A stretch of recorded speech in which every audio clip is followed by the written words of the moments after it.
आज के फैंस। हाँ, कहाँ से आए भैया? सीतापुर डिस्ट्रिक्ट से। सीतापुर डिस्ट्रिक्ट से।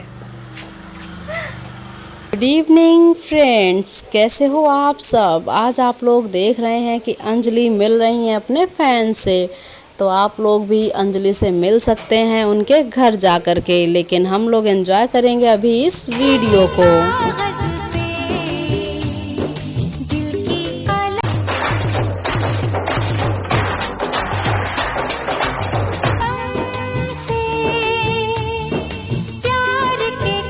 तो दोस्तों, कैसी लग रही है आप लोगों को आज की ये वीडियो, और कौन कौन आप लोगों में से अंजलि से मिलना चाहता है।